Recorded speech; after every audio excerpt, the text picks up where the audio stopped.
Alhamdulillah, ahmaduhu wasta'inuhu wastadihi wastaghfiruhu wa uminu bihi jalla wa ala wa la akfuruhu wa ashhadu an la ilaha illallah wa ashhadu anna Muhammadan abduhu wa rasuluhu arsalahu bil huda wa dinil haqq liyudhhirahu ala ad-din kullihi wa la kariha al-mushrikun. That's Imam Musa. All praise belongs to Allah. We praise Him, we seek His help, His assistance, and His guidance. We believe in Him and do not disbelieve in Him. I bear witness that there is no God but Allah, and Muhammad sallallahu alayhi wa sallam is His servant and messenger. Allah sent Him, that is Muhammad, with Deen al-Haq, the religion, the way, the methodology of truth. This way of life known as Islam will rise to its proper position in this world, whether the mushriks like it or not.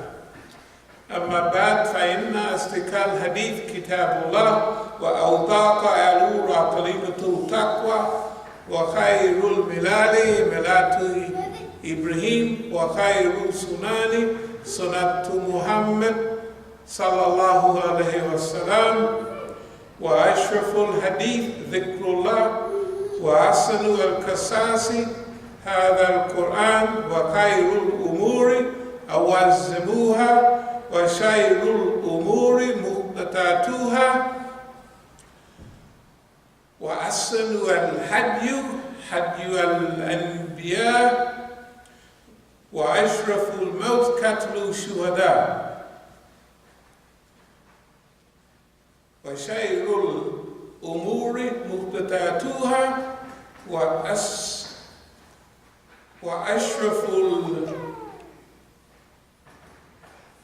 وأشرف الموت قتل الشهداء وأما الأمر دلالة بعد الهدى وخير الأعمال ما نفاء وخير الهادي ما إثباء وشر أما الكافر.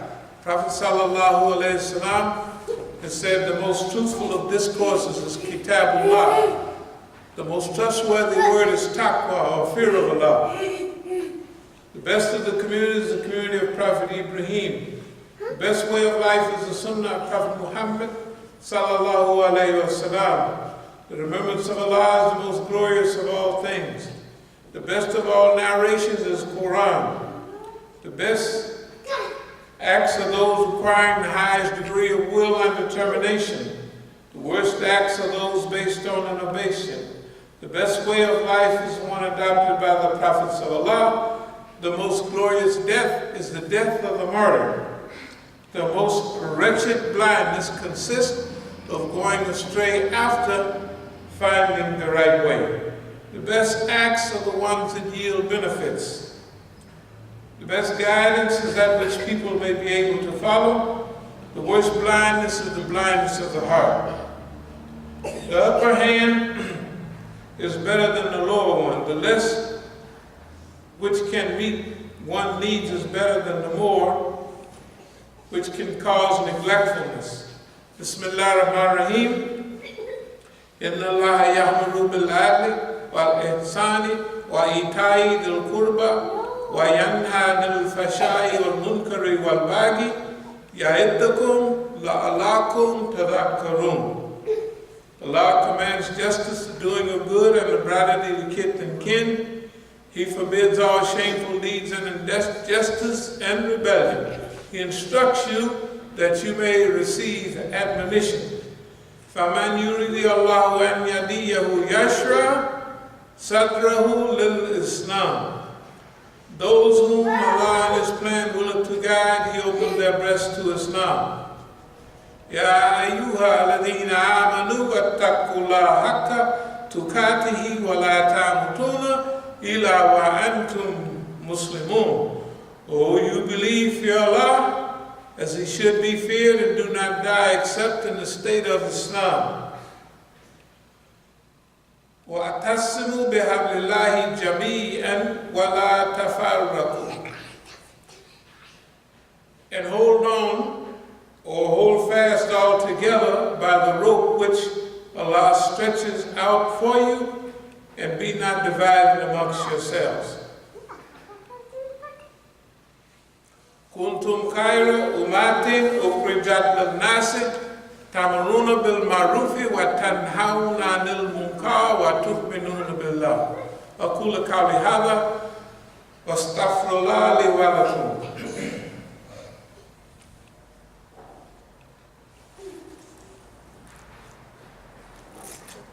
بسم الله الرحمن الرحيم. الحمد لله رب العالمين والصلاة والسلام على خير المرسلين محمد النبي الأمة وعلى آله وصحبه أجمعين. أما بعد، يقول الله تعالى في القرآن الكريم: إن الله وملائكته يصلون على النبي يا أيها الذين آمنوا صلوا عليه وسلموا تسليما. اللهم صل على سيدنا محمد وعلى آل سيدنا محمد. بسم الله الرحمن الرحيم. يريدون أن يطفئوا نور الله بأفواههم ويمنع الله إلى أن يتم نوره ولو كره الكافرين. Fain would they extinguish Allah's light with their mouths, but Allah will not allow but that His light should be perfected, even though the unbelievers may detest it. Huwa alladhi arsala rasulahu bil huda wa din al-haq liyudhhirahu ala din kullihi walau kariha al-mushrikun. It is He who has sent His messenger, the guidance and the religion of truth, to prevail over all other religion, even though the pagans may detest it. We can see today that there's a constant fitna in the media, in the news, in the books and magazines and the research institutes in the West and in many centers around the world, including Saudi Arabia, Egypt, and many others, that their main goal, their main characteristic is that they want to blow out the light of Allah, even though they may be using Islam as a vacuum cleaner to suck up the light of Allah. But Allah subhanahu wa ta'ala said, As-salahu bil huda wa din al-haq liyudhhirahu ala din kullihi walau kariha al-mushrikun. That Allah sent that Allah sent Muhammad sallallahu alayhi wasallam with din al-haq, the religion, the way, the methodology of truth. And this way of life known as Islam will prevail. They will be the ghalibun. They will be successful. They will reach the final conclusion that they will be successful. And Allah's light will not go out under any conditions nor under any circumstances. It is the duty of the Muslims who are alive and around at that time to expend their utmost in energy, in human terms, to keep the light of Allah burning, not only in the universe, but in the minds and the hearts of the people. If they do, they will be ghalibun, they will be successful. If they don't, Allah's light cannot be blown out, and it will not be blown out, and it will not be extinguished, even though all of the kafirun in one ayat, mushrikeen in the other, unifies a solid mass to blow out the light of Allah. That is technically, scientifically, and socially and politically impossible. Bismillahirrahmanirrahim. As-Sabiqun al-awwalun min al-muhajirin wal-ansar wal-ladhina attaba'uhum bi-ihsani radiyallahu anhum radda anhu wa adda lahum janatin tajri tahtaha al-anharu khalidina fiha abadan dhalikal fawzul azim. The vanguard of Islam, the first of those who forsook their homes, and those who gave them aid, and also those who follow them in all good deeds, well pleased is Allah with them as they are with Him.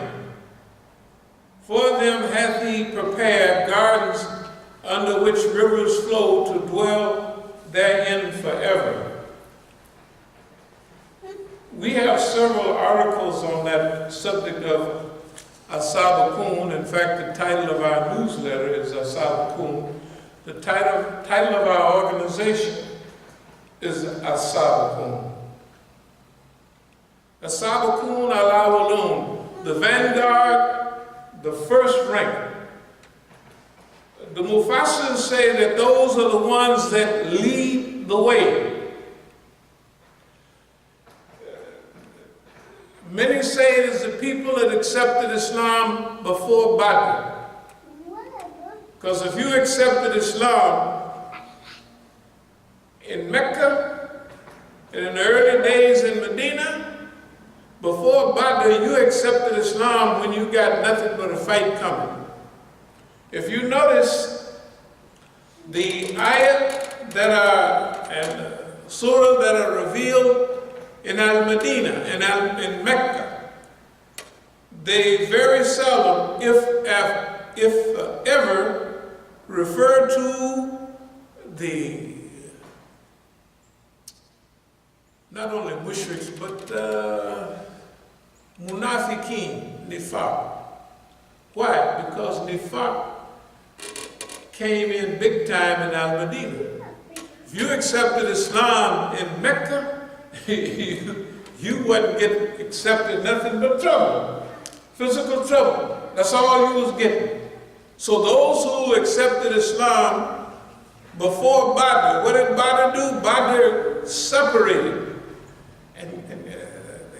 the believers, but in a way it gave the believers hope. And it was a battle that was won, and it made it look like Islam is here to stay. That's when the hypocrites come out.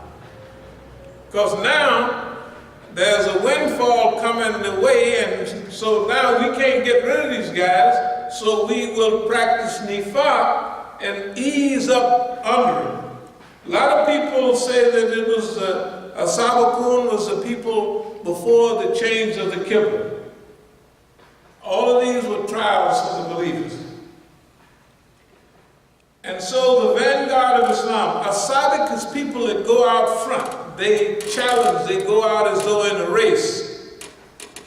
As-Sabiqun anticipate. They expect what should be happening. I know we went over this 1,000 times in the Arabic dictionary, but that's what Sabiq means. Sabiqun are those who go out front, those that lead the way, those that anticipate what's going to happen. And they don't wait for nobody else to do the job. They're not trying to win a popularity contest. They get right on out there and get busy. And if everybody turns back, that's their business. They keep right on going because that's what As-Sabiqun does. And they win. They win the race. They face the challenge. Also, their actions are premeditated.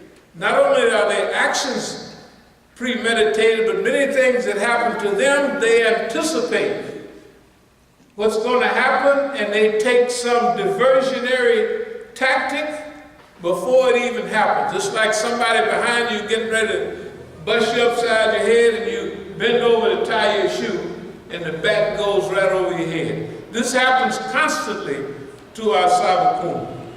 So our As-Sabiqun, al-awwalun, are the first rank. They go out first. Who are they? They are the muhajireen, the ones that leave everything behind to go out front and get busy. They are the muhajireen, and the ansar, those that help them. Right? And then it says that Allah is well pleased with them, and they are well pleased with Allah. For them are prepared gardens. So, if we want to be As-Sabiqun here in America, we got a wonderful chance. Well, we got the best chance in the world. You know why?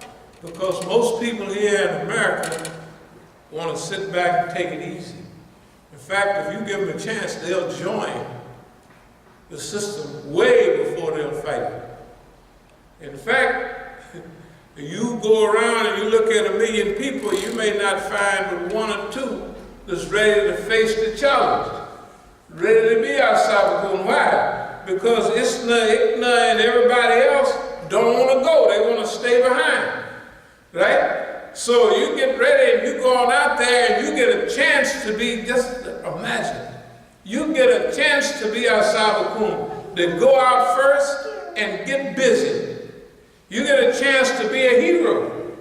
You get a chance to be the top rank, the best people mentioned in the Quran, the muhajireen that left everything behind. And if you get tussling with old Sam here in America, you may have to leave all your wealth behind. You may wind up dead in the penitentiary, or you got to go to another city somewhere, because you ain't going to hardly find no help and no support when you go out against boss man. People might mumble with boss man, but they ain't going. They can shoot all the Negroes down in the street, and people might mumble, but they ain't going to do no whole lot about it. Right? They're not going to stand up in front of them and say, we're going to make a difference here. We're going to make a change. So the vanguard of Islam, the first of those who forsook their homes, and those who gave them help, those who followed them in all good deeds, well pleased is Allah with them. There's some other people that are mentioned. See, this is our founding document, this ayat, but we wrote an article, several articles on As-Sabiqun. This one is 2006. Very seldom do we talk about the ayats immediately following that. But let's just do about 3 ayats after that. Certain of the desert Arabs round about you are hypocrites, as well as desert Arabs amongst the Medina folk. They are obstinate in hypocrisy. Thou knowest them not. We know them twice. Shall we be punished, or shall we punish them? And in addition, shall they be sent to a grievous penalty? In other words, there's so many snitches and tattletales and double crosses in the Ummah that you can bet on it, that they're going to be there. Because that's what it says. The desert Arabs, now these are talking about desert Negroes, or city Negroes, city slicker Negroes. That means that they going to, certain of the desert Arabs round about you are hypocrites, as well amongst the Medina folk. They're obstinate, they're tough, bad in hypocrisy. They don't show no weakness when it comes to hypocrisy. They ain't playing. You may not know all of them, but Allah knows them. You know, don't you worry when you do good about going and naming all the hypocrites and whether they get their name in the paper or whatever. A lot of y'all might remember 7, 8, maybe it was 9 years ago, the Newburgh 4, The brothers up in Pennsylvania. It was a snitch. This snitch might have been Shahid Hussein, something like that. Pakistani guy got a case. We gave khutbahs on that thing, at least 4 khutbahs here. So this guy,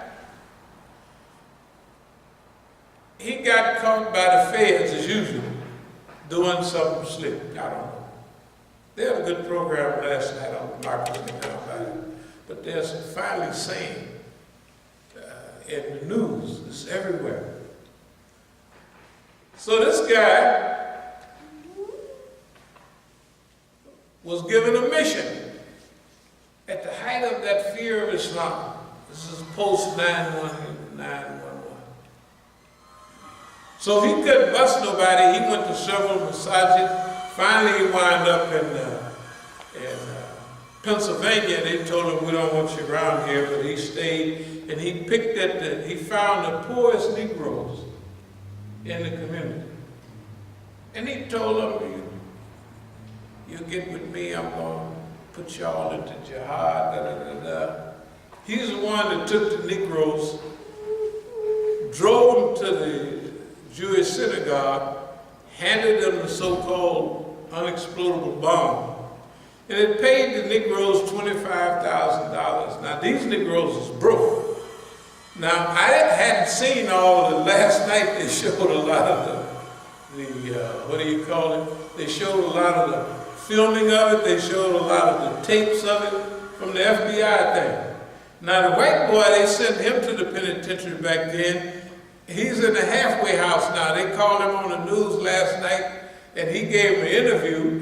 He said, I'm in the halfway house. So that guy, well, he named us, he said, that's when I told him he was a snitch, this, all that, but guess what?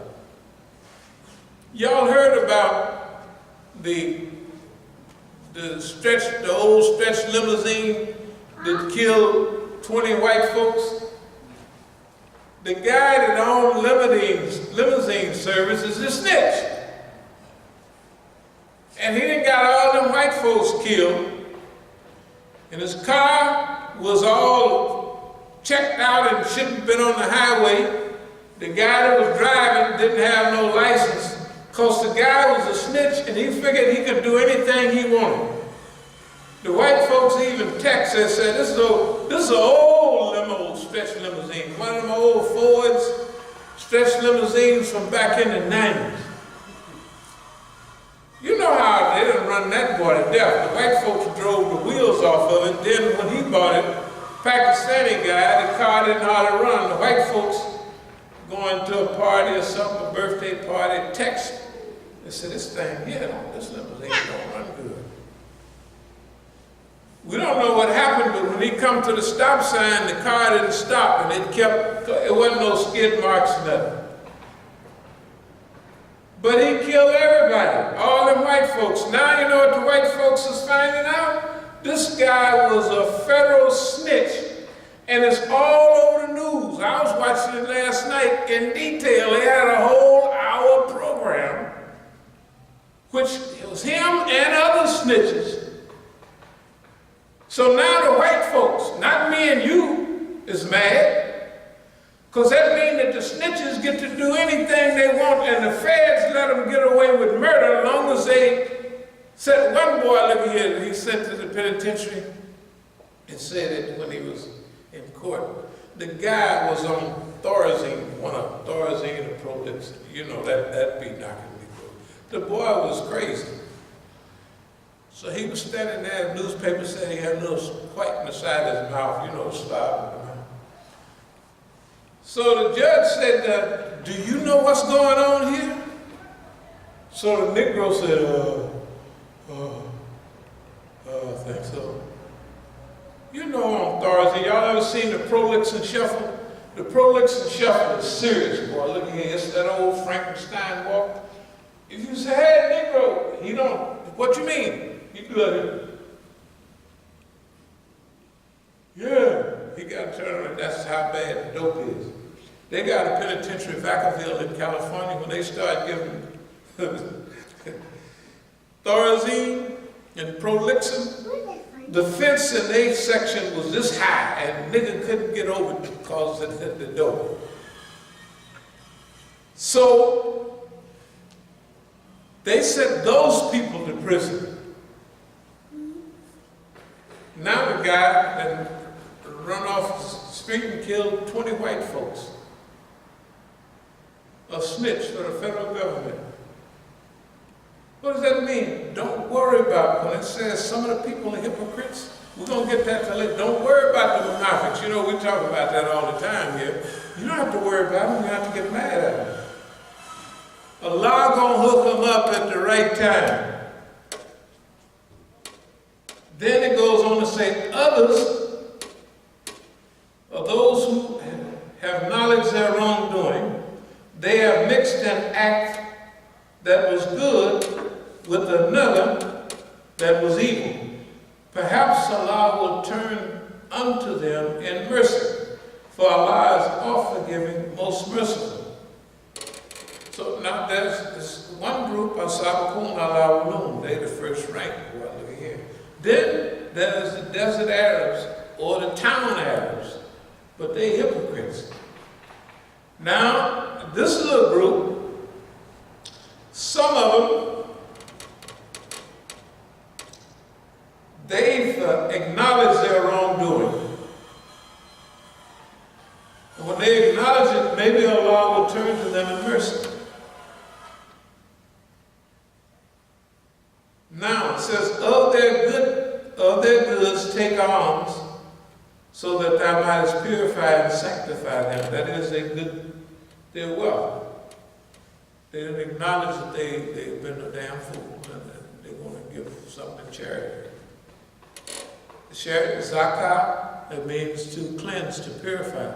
Tazkiyah bil-nafs means to purify a nafs. This is a great struggle for liberation. If you can't purify your nafs, don't try to purify the government or nothing else.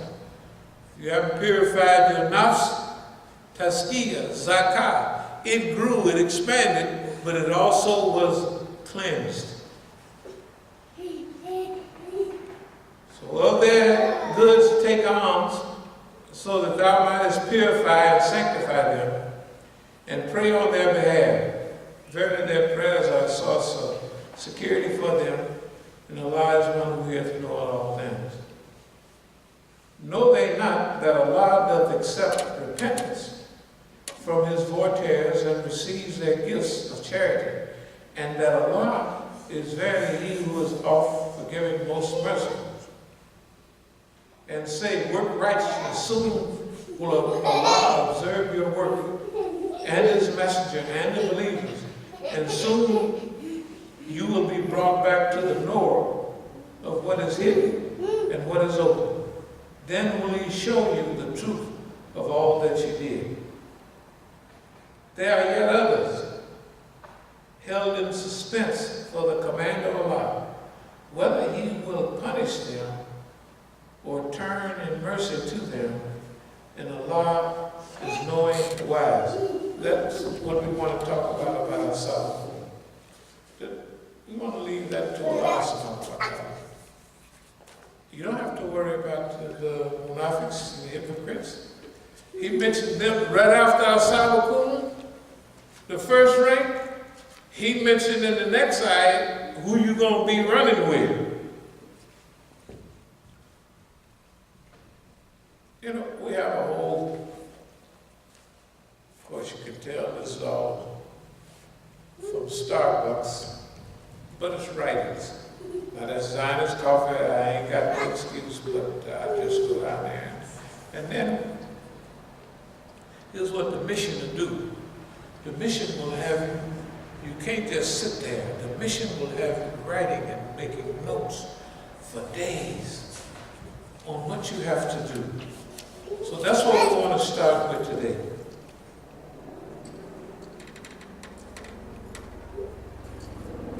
First of all, we want to state that we're grateful and we're thankful to Allah subhanahu wa ta'ala for allowing us to participate in this mission.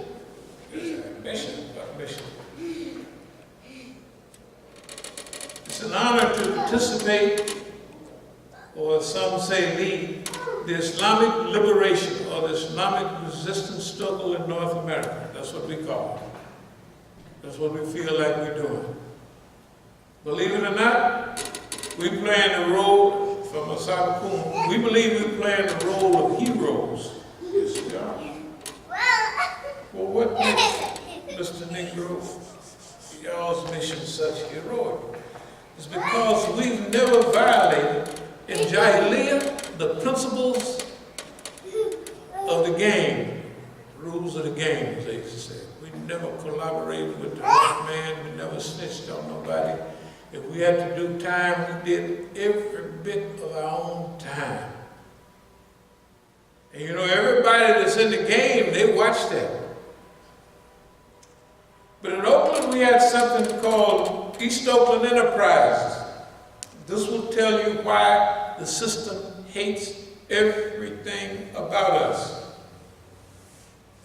All the other gangster Negroes, when they got big, they got their crew bigger. They got more money and they got more wealth and they got much power as they could get till it was time for them to go, and they left. East Oakland Enterprises is like this. While the black physical rebellion is going on in the front, on the side next door to us, that's the Black Panther Party and all those other groups, we were acquiring huge amounts of wealth and power.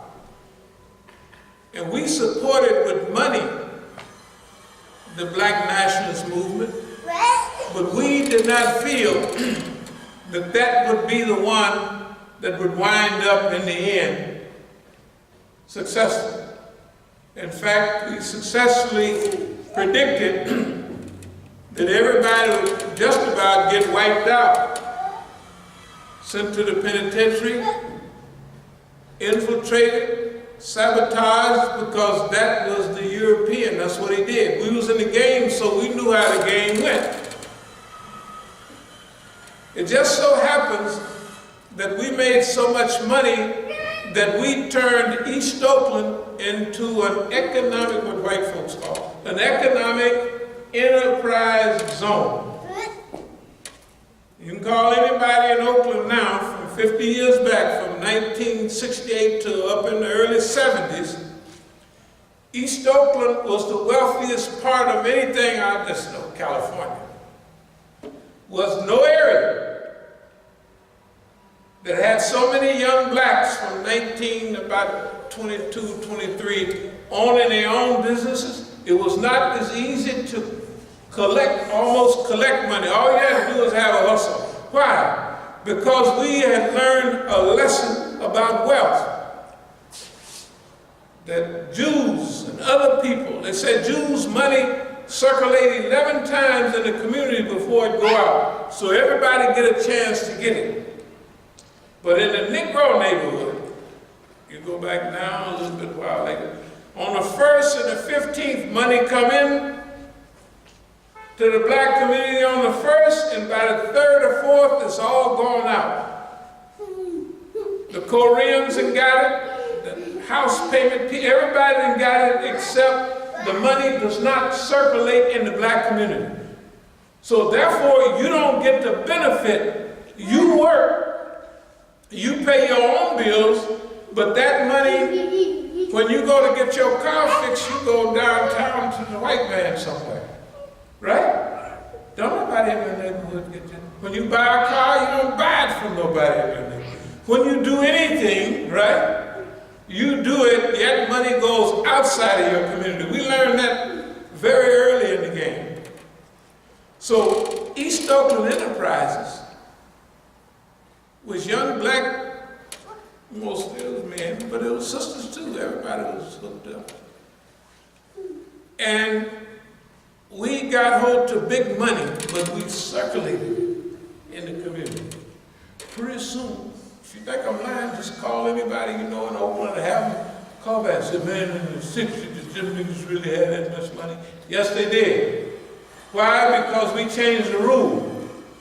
most Negroes worry about their own black behind and they don't think about the group. Well, we getting so big, why not bring everybody along? When the white man realized that was happening, he said, "That's niggas got to go. You got to get out of here. We don't do that."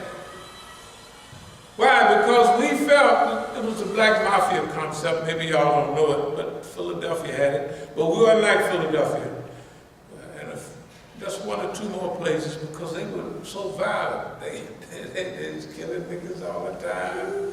And guess what? In East Oakland, we the best armed, the best organized and everything.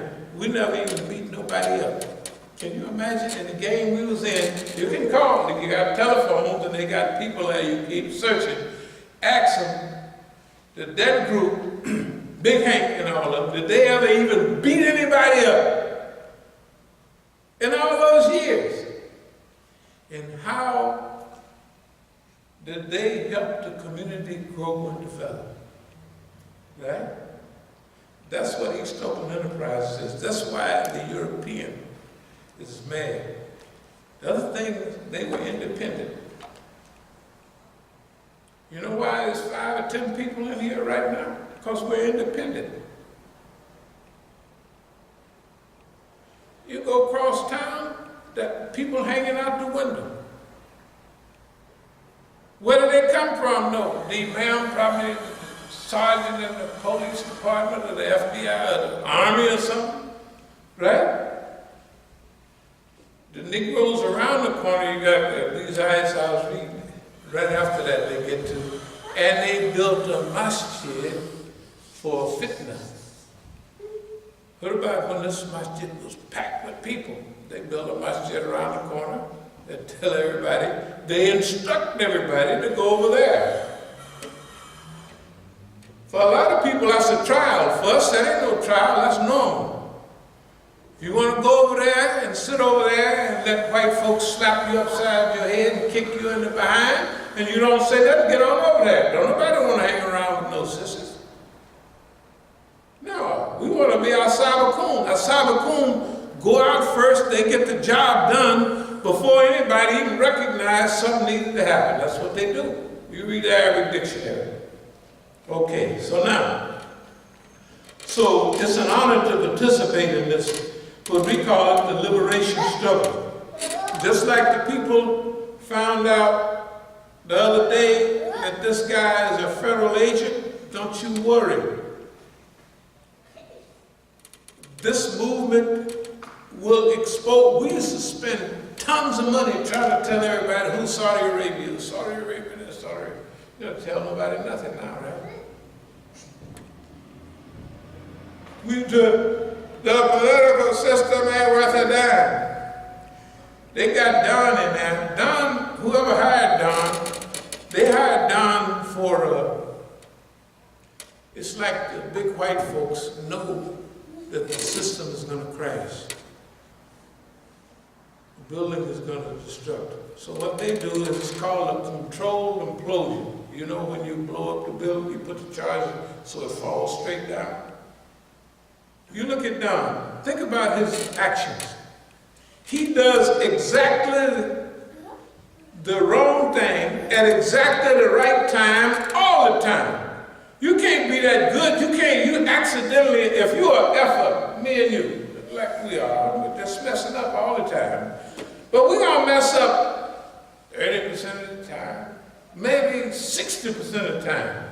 But we are not going to pick the exact moment, the exact minute, the exact hour, and say the exact words that cause your system to implode.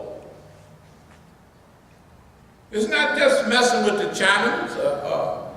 It's your best friends. Canada, you know, if you read Canadian and American history, they never had no fight. They called Canada the 51st state. It was 160 or 70 years ago. They had an argument, 54-40 a fight, look it up on it there. That means 54 degrees or 40 something. That was the dividing line between the United States and Canada. Canada said, we're a little over here. They said, no, y'all got to go back there. They said, so you know how mean the U.S. is. They told their friend, 54-40 a fight. In other words, we don't draw the line here, we're going to fight. That's the last time they ever had an argument. That's 150 years ago at least. And Don told them to go to hell. Y'all ain't nothing. And you got to do it like I want.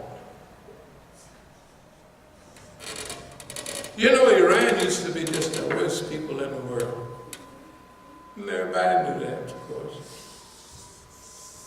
But right now, when Don went to the UN, now y'all might remember that we said, this was just 3 weeks ago, maybe September 26th, somewhere. We said, Don, get ready to go up there to the UN. And we always made dua, remember? But this one we were specific. We already made a fool out of Don. But we said, now they going up to New York the next day, or the day after. And when the President of the United States never walked into the UN, opened his mouth, and people started laughing at him. Right? Started laughing at him. Then the fool, he ain't even started yet. He chairs the UN committee on, what was that, the UN Security Council. He talked against Iran, and everybody came up after him, the French, the Germans, they said, no, we with Iran. In fact, they used to sanction Iran, and now all the white folks got a public sneak plan that we're going to work together, right, to make sure you keep getting your money and get around the U.S. sanctions. That was impossible before. In Saudi Arabia, the Negro, who was the Negro? The Negro used to be Bush's friend. The Negro ambassador used to be here. What's his name? What's his name? You remember the ambassador? That fool, they used to go to lunch with Bush's them. They hang out in each other's house and all of that. Bandar, Prince Bandar. Yeah, Bandar. He could do anything he wanted. And the Saudis could do anything they wanted. But now everybody's saying, no, what's wrong with Saudi Arabia? How the richest Arab country in the world gonna bomb the poorest country in the Arab world over and over again with the latest weapons, cholera, all kinds of diseases. And they ain't winning with all that stuff. So all the things that we used to try to tell people about, they got Saudi Arabia didn't kill the poor guy, took him somewhere, Khashoggi, I guess his name. You wouldn't remember his brother. If y'all would remember the Gulf War, Adnan Khashoggi, you remember that? The big arms dealer. See, they don't remember nothing. Well, I could tell, it was 40, 30-something years ago. But anyway, dear believers, don't worry about a thing. Do good deeds. Allah taking care of these clowns. We used to stay up night mad at these Saudis, man, they do all this wrong. And can't go to Hajj. If you go, you get this, that, and other. Now, these people on the front page is clowns. The snitches, front page clowns. Okay, we're going to speed up. East Oakland Enterprises, Economic Enterprise Zone. We call it East Oakland Azad, but DC Azad. Azad is liberated. This is Southeast Azad. This masjid is part of the only liberated zone in DC. That means we say what we want to say. And we don't care about boss man. Now y'all remember now psychological guerrilla warfare? A lot of people don't know nothing about that if they haven't been coming here. But tell the truth, we've been whooping boss man on this thing right here for decades, for years. Tell him, boss man, you get out of line, we're going to slap you upside the head with this, that, da-da-da-da-da. The triangle of terror, remember? Saudi Arabia, the United States, and the Zionist state of Israel. All of them. Bibi Netanyahu's wife went to court the other day. She in court probably now, right now, just getting out of court. Getting ready to get some time, probably. When she get out of court, he's going too. We don't know it here because we don't watch their news, but they have demonstrations all the time. You think people demonstrate against Bush? I mean, what's his name? Donald Trump. They demonstrating against that clown, and his wife got a case. Not to mention Omar, he was the last president of Israel, feeling on women and everything. You know, I believe white men just get power and well in Negroes too, only to harass women. That's got to be the only thing that Bill wanted power for. But you got to admit now, Bill was the equal opportunity fornicator. Now Don don't mess with nothing but tenders and cutie pies. It's white cutie pies. But Bill, I was in Pakistan in '98, and they said, well, the Democrats are going to lose certain position in the House. I said, they ain't going to lose nothing. They said, why? I said, well, y'all think white women hate Bill, but that's not true. I said, white women love Bill. Is that true? I said, yes. I said, but you look at the women he messed with. Any girl that has the regular female parts, Bill will give him a shot. He'll risk his whole presidency, as long as you're a girl. That means any white woman know, a Negro too, they got a chance. If they can get up next to Bill, right, they can get next to him. Why? Because he's equal opportunity. Anytime, any place, in the governor's mansion, hey girl, get busy here. Well, you don't want to, you ain't gonna work for the state of Arkansas. With that kind of attitude, nose this long, what was the name? I forget all their names. Bill, I told him in Pakistan, I said, Bill, I said, the Democrats ain't losing nothing because everybody like Bill. He do, I said, yeah, he's an equal opportunity fornicator. But Don, you got to be a tender. You got to win Miss So-and-so contest, right? He don't mess with, he ain't no equal opportunity fornicator. You got to be a tender, right? And all the other people ain't got no shot. But with Bill Clinton, he get everybody a shot. Girl, I give you a shot, just stick around, just get in line. Everybody got a chance. Just pick your number. That's the way Bill was. So people like the fool. They ain't never got rid of him, did they? They just talking that trash. Anyway, greatest story ever told is longevity and survival of the liberation movement here. We've been here in D.C. Next year, it'll be 30 years. Came here in '89. You go around and find people who was active in '89 or '79, see what they was doing. We mentioned the purpose of coming to D.C. Purpose of coming to D.C. was to get the game. We had the game in Oakland. If you come to D.C. and you can last 5 years, hey man, they're going to school your behind here. We've been here 29 years, and they got a scratch on us. And, remember now, we're not bragging, we're just telling you. We've never accepted white authority. We've never accepted Zionist authority. This is what I told all the big Negroes recently in California. So the only reason between us and you accepted white authority. And I ain't never accepted no white authority. I mean, he worried a little bit in the early days, but not after you come to know Islam. Not after you have a clean record. When you selling dope and doing other stuff, he can give you the blues.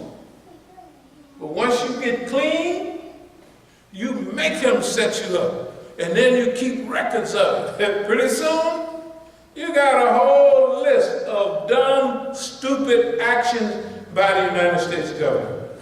Which we're getting ready when we go to California right now. That's where we're going, the court. All the stuff they've been doing. One case with the bank, we'll sue them for $25 million. The other case with the government, we'll sue them for $25 million. This dumb government here, DC government, we just sue them for $5 million for all their little stuff they do. They don't have a right to treat people like that.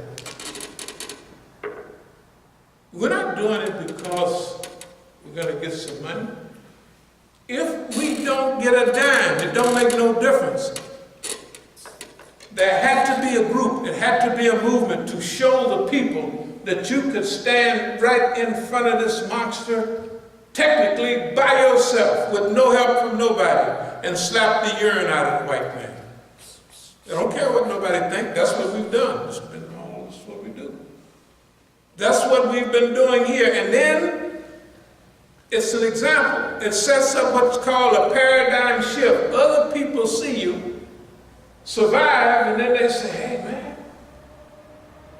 you go back about 10, 11 years ago, if you remember the program, How to Pump the FBI, right?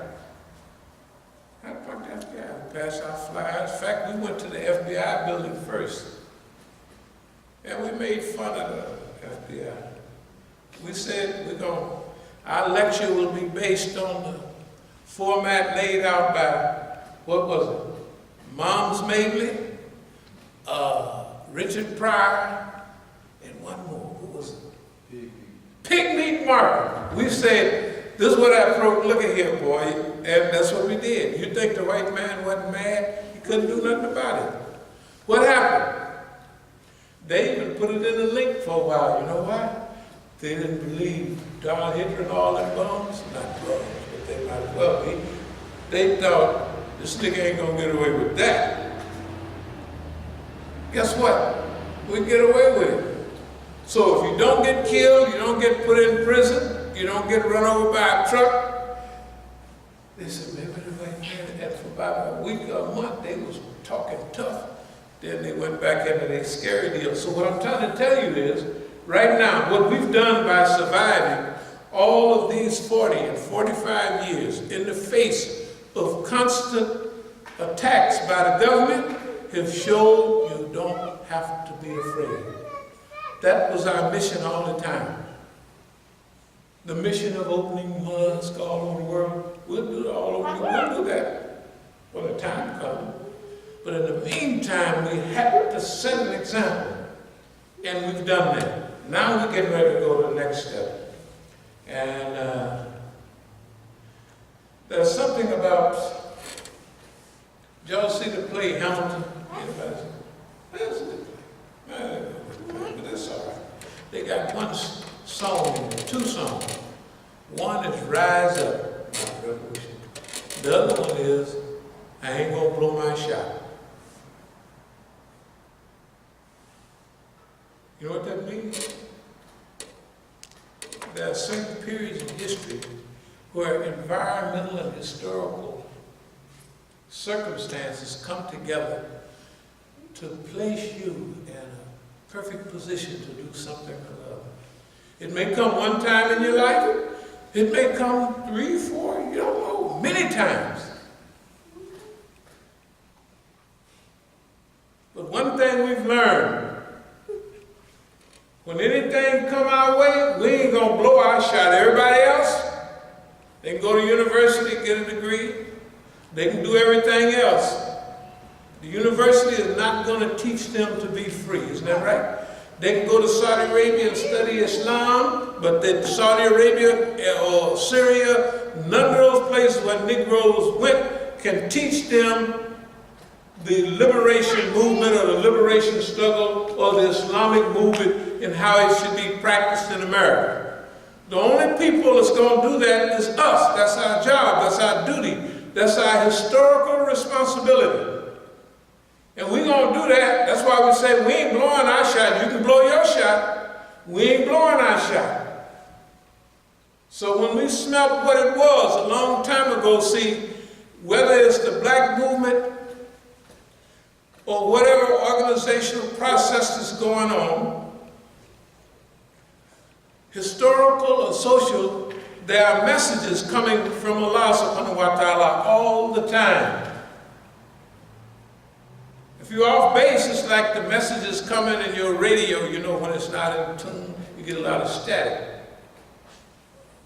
But once you tune that boy and the message is coming in clear and you act on it, it's all over. You're home free. But if your message is always static, the static means you hear the message, but you don't want to do what it says, because it don't fit where you want to go. If you do not do that, you are blowing your shot, and you'll get a degree in plantation maintenance from the university. How to maintain the plantation that we own. That's all you're going to get. That's all you're going to get. So, when stuff come your way, don't blow your shot. It don't make no difference if you're a little uncomfortable. If you know it's right for you, get busy. And then you're going to become something that you never thought. Happy. Beyond what a little money gives you, a little job, that little stuff, that's fine. But none of it is anywhere close. We talked about it last week, the qadr of Allah, taqdeer, the measure. Hearing the message and then acting off the message, whether you like it or not. Y'all remember the little white girl in a movie called Divergent? Divergent, the little white girl, a futuristic movie. And they had a test for the people. They had 5 different categories for society. But anyway, they gave the little white girl a test, and the person giving it to her said, tell her it didn't work out or something, because the white woman that gave her the test realized that she was divergent. And everybody that's divergent, they get rid of it. Right? But everything that happened, all the tests in life that would almost kill everybody else, she just cruised through it. Y'all remember that movie? She would cruise through it because it was divergent. I remember something about myself, that I was divergent. Divergent, that's all. We moved from the South Arkansas to California. Maybe I was about 6 years old, but then 2 years later, we were 8 years old in the 3rd grade or something. And I'm writing F-U-C-K on all the buildings and pulling up little white girls' dress. What, for sex? Of course not. We like marbles in them days. But I knew something. The worst thing a nigga could do in those days was pull up a little white girl's dress. That was doing before Emmett Till them. They hung niggas for that. I don't care what age you was. But I was doing it. You know why I was doing it? Well, I know now. I didn't know then. I was just diversion. In every jail I went to, everything, I never agreed with the white man's program. They always send you off to the hole, send you to segregation.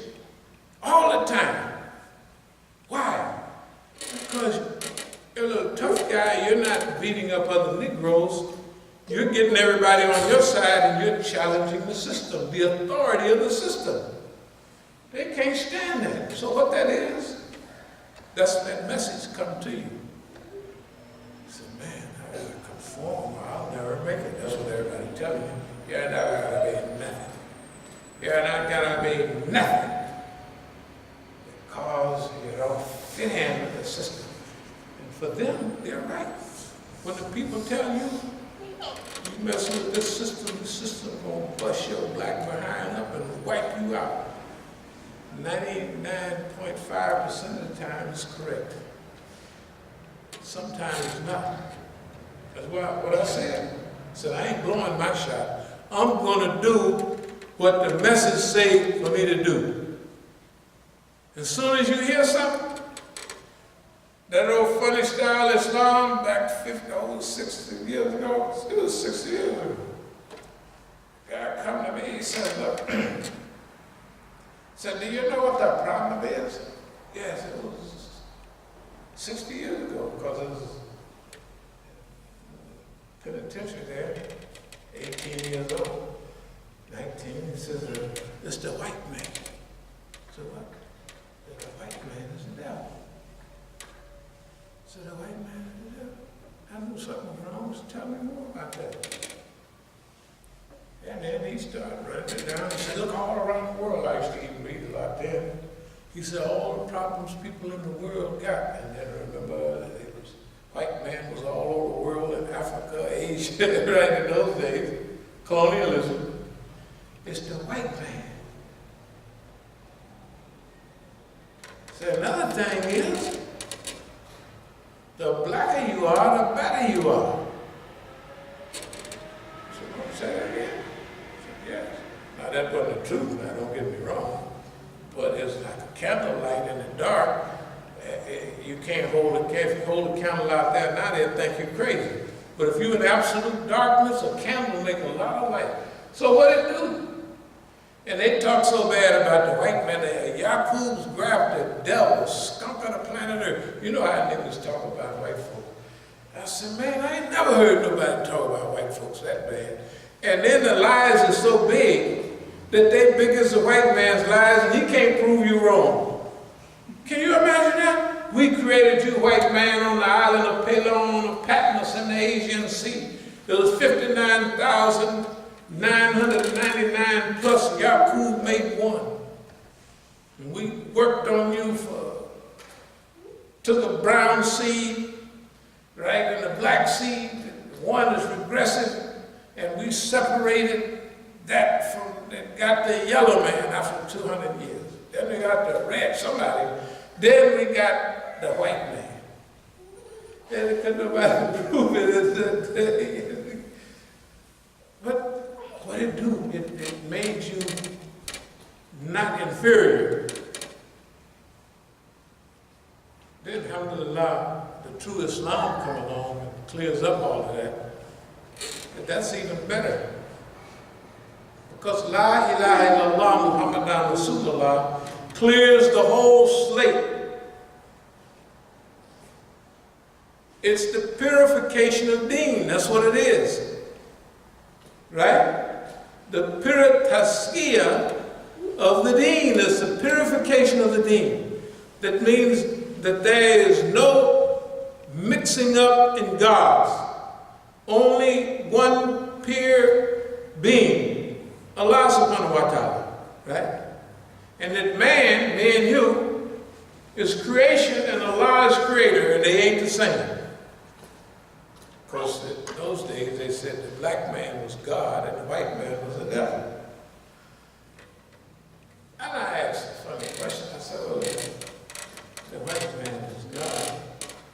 I mean, the black man is God. I said, why don't we have somebody with big lips like Marcus Garvey or somebody as God? Why we have to have, remember, Fraud Muhammad, his mom was from New Zealand, and Dad was from India somewhere, Pakistan now. So if black man is God, why we gotta have somebody with straight hair and all of that? Why not have a 100% big lip, big nose, right, air-breathing, woolly-headed Negro? That made sense, didn't it? Do you notice that the people that run certain organizations talking that talk, the lighter you are, the quicker you go up the ladder? You ever notice that? Something's funny. But you can tell a nigga anything. Boy, he'll go for it. Anyway, I'm going to move the water close. I want y'all to make dua for us. Because these last years, the best way I can explain it, you know, when Allah told Ibrahim certain things, he says, I want you to show me how this works, you know. He said, you don't believe, Ibrahim? He said, I believe. I just want to see for myself. So when I tell people this, I know this, I saw this myself. That's basically what it is. And it was the same thing with one more prophet. With all of this fitna, with SWAT teams pulling guns on us in Oakland and our Masjid, and all of this fitna, the worst fitna anybody, the fitna we didn't have in the last 10 years, have nobody even come close to it. Nowhere near close to it. Okay?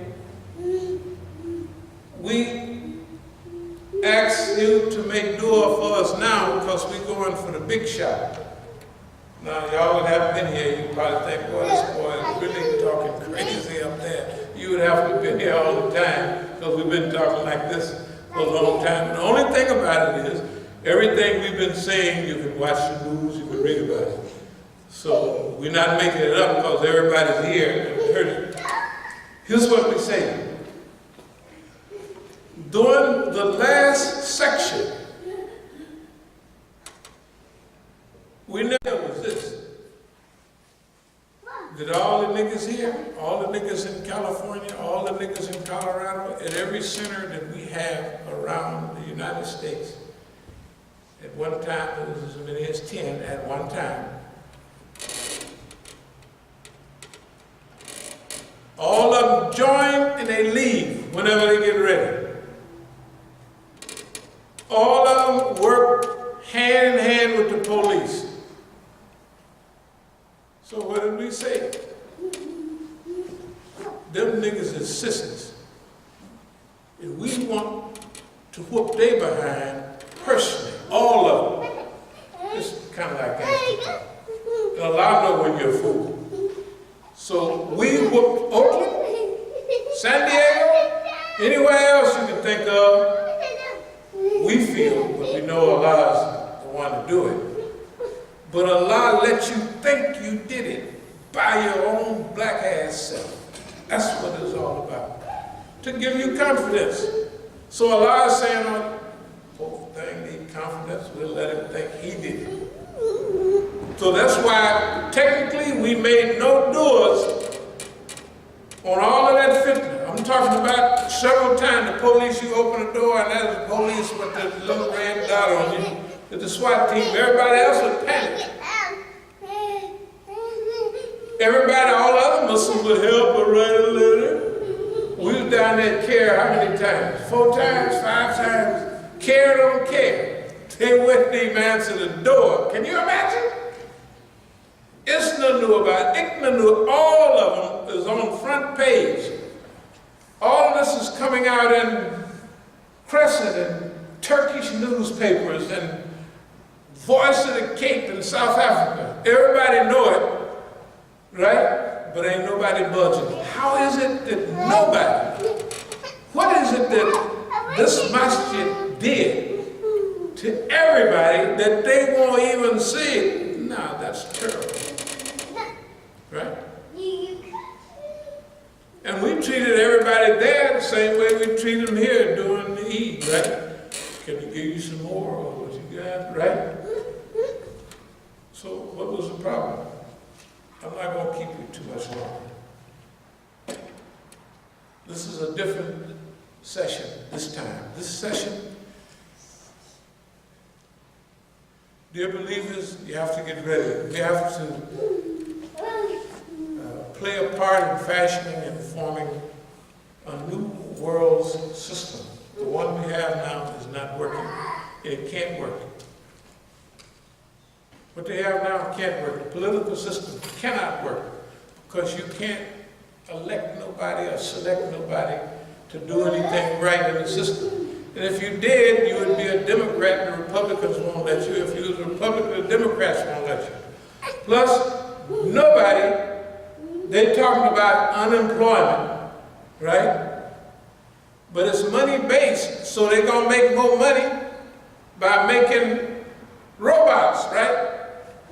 Who would do that? What stupid people would do that the population of the world is out of hand? And they want to develop robots people out of jobs because they don't manage their society. And I'm from California, so for the last 2 years, let's just mention this one. Last year, the Santa Rosa burned up. The whole city burnt down. Big city up there, Santa Rosa. They grow a lot of weed up there. Man, that's what got them on fire. Anyway, this year, they call it the car fire near Reading. The fires were so hot they produced their own tornadoes. Can you imagine?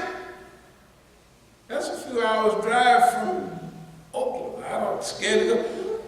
Last time I drove a month or so ago to California, when I hit Salt Lake City, that's Utah over there, the mountains on that side.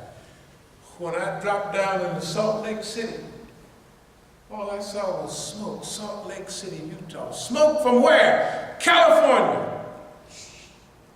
The smoke from Utah, you gotta look at the map.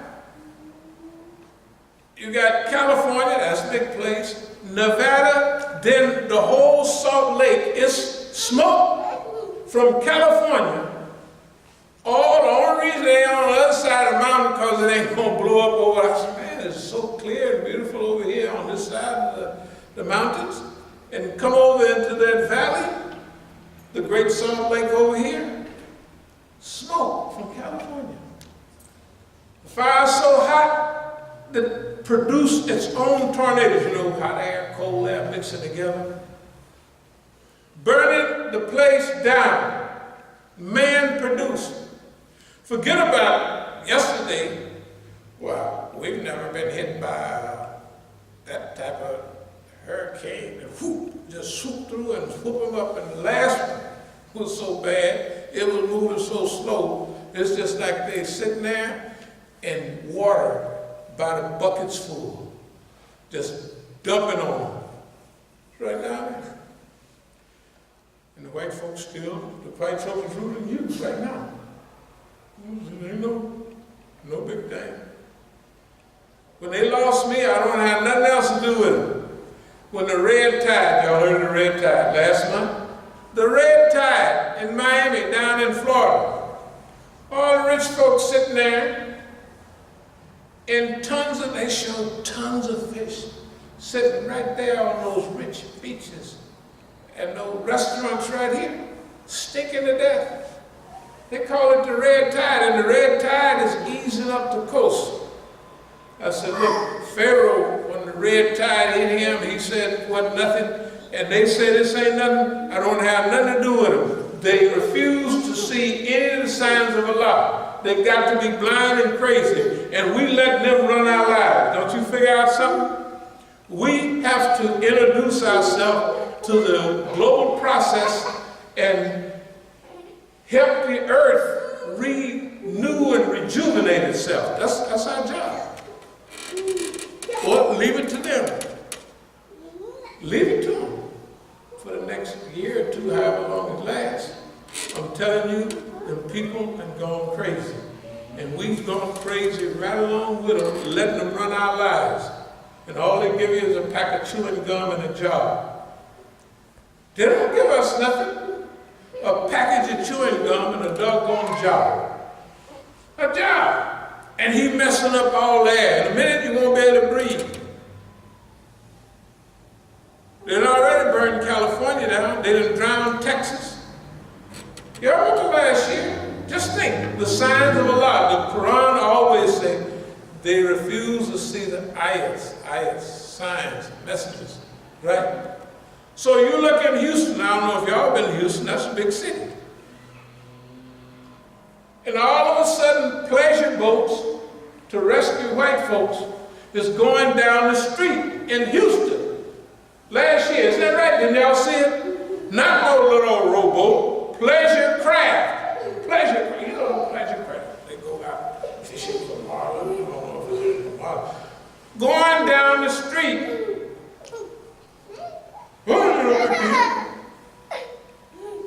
This is a 100-year flood. A 100-year flood, every hurricane, every flood, everything is 100-year flood now. Oh, that one's a 500-year flood. Every month. Right? I'm telling you. Don't we see the signs?